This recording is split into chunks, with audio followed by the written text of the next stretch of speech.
His eyes narrowed as he gazed toward the scrubland by the bone-dry stream. Something stirred. Suddenly, a lean silhouette emerged from the brush and collapsed onto the earth. Reed instantly shouldered his gun and approached with caution. Before him lay an Apache woman. Dirt and crusted blood painted her skin, her arms marked with prominent veins. The sun had burned her face raw, yet her ebony eyes blazed with inner strength. She struggled for breath, her throat parched as she lifted trembling hands. "Please don't kill me. I can give you sons and daughters. Just spare my life." Reed noticed her other arm bore a darkened break, the wound long since clotted. Her shins were torn and bleeding, yet she maintained her dignity. Reed remained motionless, his weapon steady. Images of his deceased wife flickered through his thoughts. Those final days when she lay bedridden and broken. At last, Reed dropped his rifle, detached the water flask from his waist, and threw it at her feet. "Take what you need, then follow me." The woman Tina remained silent. She seized the container and emptied it completely before giving a slight nod. Reed pivoted and headed back toward his homestead, understanding that his isolated existence had just transformed forever. Behind him, Tina's irregular but determined footfalls echoed the quickening pulse in his chest with each stride forward. In the corner of the livestock shelter, Tina pressed against the timber wall, eyes alert in the blackness, gripping a blade as if prepared to defend herself when cornered. From his veranda, Reed observed her, his silhouette extended far across the ground. The presence of another person on his property still felt foreign, particularly an Apache woman, someone the townspeople considered their adversary. When dawn broke and Reed emerged into his courtyard, Tina had already been active for some time. She collected water from the pump, cleansed herself, then quietly tidied the barn without instruction or supervision. Around noon, a young bull escaped through the damaged barrier. Reed had barely grasped his rope when Tina sprinted past him. Despite her limp, she swiftly guided the animal back to its enclosure. Her actions were quick and accurate, and when the gate finally closed, she stood catching her breath, face streaked with perspiration and grime, but her gaze still fierce with resolve. Reed watched for an extended moment. He offered no words, simply acknowledged her with a brief nod before returning to his task, driving wooden stakes into the earth. As evening approached, Tina kindled a small blaze outside the stable and cooked some preserved meat she'd carried with her. Reed appeared with a metal cup of heated milk, placing it beside the flames without speaking. Tina glanced at him, her expression less guarded than before. That evening, as Reed stood on his porch, he listened to the breeze flowing across the meadows and the gentle sounds from the stable as Tina fastened the entrance. He recognized that this homestead, once filled with only emptiness, now possessed a second heartbeat, fierce and unyielding. Somehow, it made the space feel less hollow. As summer's heat intensified, storm clouds gathered overhead. Reed was organizing kindling when he detected a weak cough from the horse quarters. Walking over, he discovered Tina seated with arms wrapped around her knees, forehead glistening with fever, frame shaking subtly. "You're burning up," Reed observed quietly. Tina met his gaze, instinctively wary, but didn't resist as he knelt to inspect her injury. The gash on her lower leg showed angry redness and swelling, with infection seeping through. Reed retrieved a bowl of heated water, a blade heated until glowing, and fresh bandaging. Tina bit down hard as he carefully opened the infected area, cleansed the wound, and wrapped it properly. Perspiration traced down her face, but she made no sound of pain. When finished, Red positioned a heavy coverlet near her. "Rest now. Tonight will bring rain." True darkness fell as precipitation drummed against metal roofing. Reed sat beside his hearth inside the house, listening to distant thunder rumble. Without warning, he spotted Tina's form in the doorway. Her garments drenched and clinging, arms clutching the blanket. "Enter," Reed said. Adding fuel to the fire, Tina settled by the fireplace, extending her weathered hands toward the heat. The flickering light created patterns across her sun-weathered features, highlighting the thin mark along her cheekbone. After prolonged quiet, she spoke with a roughened voice. "Soldiers took both my sister and me. They bound us and forced us to march for many days. My sister couldn't endure it. They violated her. I freed myself and fled through the night to escape. Since then, peaceful sleep has eluded me. Reed stared into the dancing flames. Sickness claimed my wife and boy. This home once echoed with joy. Now only wind remains. The pair sat in contemplation. No consolation was offered, no vows made, just the fire burning between two spirits abandoned by fate. Beyond the walls, rain washed the dust from the land. Within the cabin, the stillness no longer felt bitter. It offered sanctuary. When Tina rose to return to the stable, she abandoned the worn coverlet on the seat and wrapped herself in the fresh one Reed had provided. He watched her departure, sensing the invisible barrier between them had diminished slightly. Morning arrived with clouds still crowding the peaks. Reed moved toward the northern boundary for inspection, but halted abruptly. Fresh hoofprints marked the damp earth. One set, then another, then a third.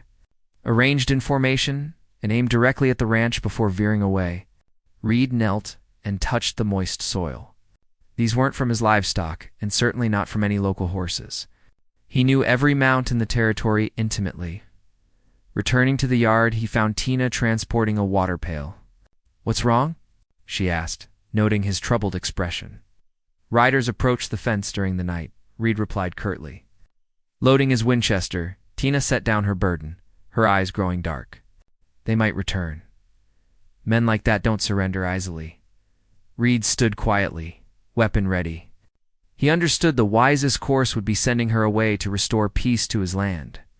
But observing Tina standing tall, one leg still painful yet eyes unwavering, something constricted in his chest.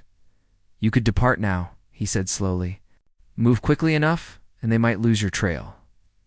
Tina remained silent. She simply bent down, retrieved her old blade from the wooden container, tested the edge, and returned it to its sheath. "I've run far enough," she said softly. "If they want to come, I'll be here waiting." Reed studied her for a long moment. Then he nodded. "Then we prepare." Throughout the afternoon, both worked relentlessly. Reed sealed windows with timber boards and strengthened the entrances. Tina cleared dry grass from around the cabin to prevent fires, collecting wood and arranging it in stacks. When darkness arrived, Reed positioned a chair on the porch, rifle across his knees. Tina sat near the stable entrance, spear tip planted in the earth. No conversation passed between them, but the quiet was no longer cold. It felt like the mutual recognition shared by fighters before combat. Wind carried the smell of burned grass from distant places. Reed tightened his hold on the weapon's stock.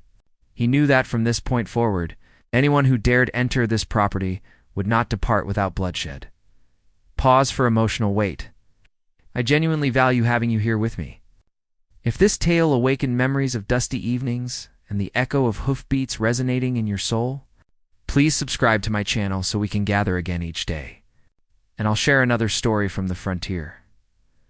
The following dawn brought a crimson sun that seemed capable of burning the very ground. Reed carried supplies to the field, while Tina followed with refreshment. They labored nearly the entire day without pause, installing fresh posts and stretching new wire. Reed was accustomed to solitary work, but today he hardly needed to speak. Tina wielded the hammer with consistent power, each blow creating a steady rhythm as sweat glistened on her bronze skin. Reed glanced over. This woman labored with masculine strength, yet possessed something fierce and noble that commanded attention. During midday, while securing wire, it suddenly recoiled and lashed across Reed's hand, drawing blood. He grimaced slightly, but before treating it himself. Tina moved forward and grasped his injured hand. "Show me," she commanded. Voice quiet but firm. Reed seated himself on a wooden beam and allowed her to bind the wound with clean fabric. Her movements were deliberate and careful, her calloused hands surprisingly tender. When he looked up, their gazes connected. The afternoon sunlight streamed through, reflecting deeply within her dark eyes. "Much obliged," Reed said quietly. Tina said nothing. He simply released his hand and returned to work. By late afternoon, they were guiding cattle back to their pen. Reddish dust swirled beneath the setting sun, their shadows extending across the ground. When the herd had settled, Reed leaned against a support beam, breathing heavily, his shirt saturated with perspiration. Tina sat on the porch steps, also breathing hard, her face smudged with dirt but eyes still blazing bright. That evening, they sat before the fire inside the cabin. No words passed, just the sound of wood crackling in the flames. Reed poured coffee and offered it to her. Tina accepted it, took a small taste, then set it aside. The moment stretched between them, taut as a drawn bowstring. Reed leaned back in his chair, studying her face. Tina slowly leaned forward. The kiss happened naturally, not hurried or forced. Like an unspoken truth that they had discovered each other in this unforgiving land. When they separated, Reed simply nodded and rose to feed the fire. Tina looked away, but the edge of her mouth lifted in the first smile she'd shown since arriving. That night, for the first time, Reed slept soundly. The wind no longer sounded like morning. The next afternoon brought an ominously overcast sky. Reed was examining the livestock enclosure when distant hoofbeats reached his ears. He squinted toward the barrier where 3 horsemen approached, red dust trailing behind them. Reed set down his bucket and walked directly to the porch, taking the Winchester from its wall mount and loading it slowly but steadily. Tina emerged from the stable, spear ready, her dark eyes narrowing in warning. The 3 mounted men stopped at the entrance. The leader spat on the ground, his twisted grin full of malice. "We heard there's an Apache hiding here. Turn her over, and you'll avoid trouble." Reed stood firm, his shadow filling the doorway.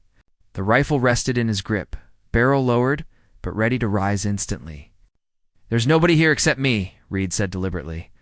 The man sneered, glancing toward Tina, who stood partially concealed by the porch. "Then what's that?" Tina stepped completely into view, standing directly beside Reed. Her shoulders were exposed, old scars clearly visible beneath the dust. She refused to lower her spear. Her gaze locked on the men without wavering. "She remains," Reed declared, his voice like iron. "This is my property." The atmosphere thickened with tension. One rider reached for his pistol, but the leader raised his hand. He studied Red carefully, then spat again. "We'll return. And when we do, you'll wish you'd chosen differently." With that, all 3 turned their mounts and rode off, leaving a cloud of red dust in their path. Reed lowered his rifle, breathing slowly. Tina didn't move, her grip on the spear so tight her knuckles whitened. "They won't give up," she said. Reed nodded. "Then we won't either."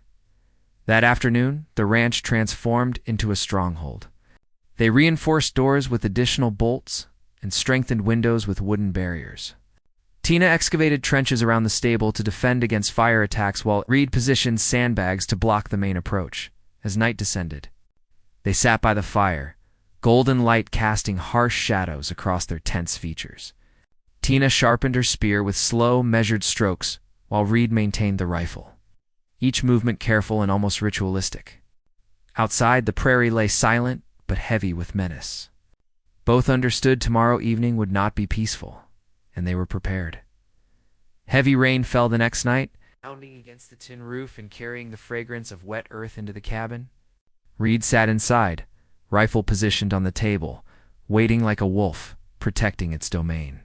Suddenly, the barn door groaned open in the wind. Reed sprang up, grabbing the lantern and his weapon. The yellow beam swept across the yard, revealing Tina wearing a soaked coverlet over her shoulders, a cloth sack on her back, moving quickly toward the fence.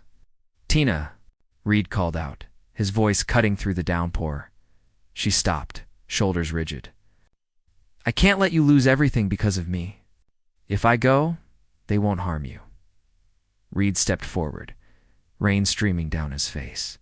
"You think I'd just let you vanish like that?" Tina turned, eyes blazing with fury. "You owe me nothing. I brought this danger here." Reed walked fully into the muddy courtyard, rifle in hand, though the barrel pointed earthward. Rain lashed his shoulders, ice cold. "Listen to me, Tina," he said through gritted teeth. "I've already buried my wife and son, lost every reason to cling to this land. If you leave, I'll carry one more burden of regret." She clutched her bag strap, chest heaving. Reed shouted, voice breaking. I'd rather sacrifice this entire homestead than lose you. His declaration struck like lightning through the storm. Tina stood motionless, her dark eyes luminous in the night. The bag slipped from her grasp and fell with a soft sound into the mud. Slowly, she approached Reed. Rain soaked her hair, streaming down her cheeks like tears. Aren't you afraid of what this choice might cost you? Reed lowered the rifle and gripped her shoulders. No, because I'm no longer alone. The silence that followed contained only the roar of rain.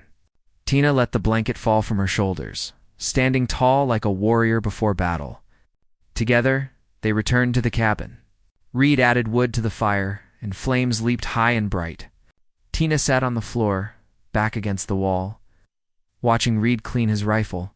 For the first time, they weren't merely two souls seeking shelter under one roof. They were partners, ready to face dawn together. Whether it brought violence or liberation, sunrise the following morning painted the sky crimson, as if foretelling a brutal day ahead. Reed had risen early, standing on the porch with his Winchester fully prepared. Tina bound her hair tightly back, her spear positioned by the entrance.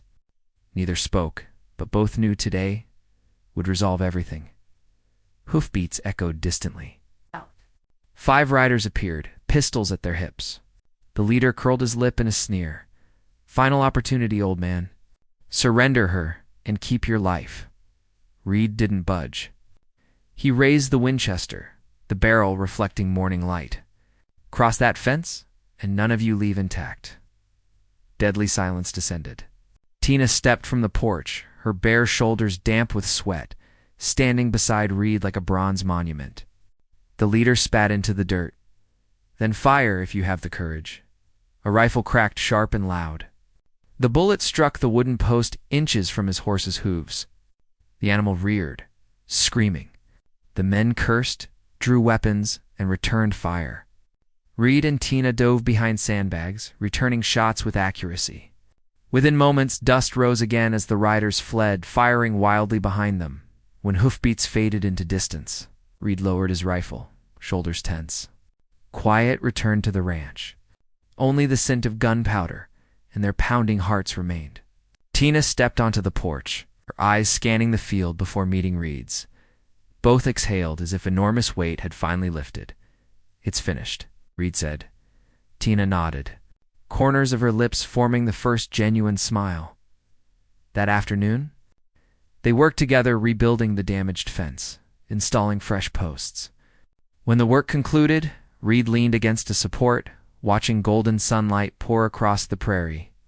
Tina joined him, her weathered hand finding his calloused one. This ranch, she said gently. It belongs to me now, too. Reed nodded. And you're not leaving. As twilight settled, they sat together on the porch steps. Light from the interior fire illuminated the yard with warmth, casting shadows of 2 figures sitting close in tranquility. For the first time in years, Reed felt this land was no longer just something he defended. It had become home. Voice becomes warm and reflective, dear friends. Genuine love doesn't spring from beautiful words.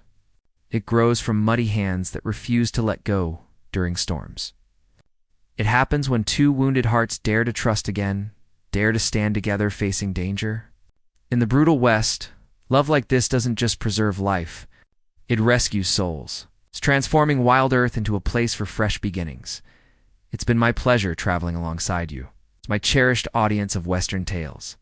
I wish you joy and tranquility wherever your path leads. You mean the world to me? Share what this story stirred in your heart. Leave your thoughts below. Hit that like button if this story moved you. And don't forget to subscribe for more powerful tales from the Wild West frontier.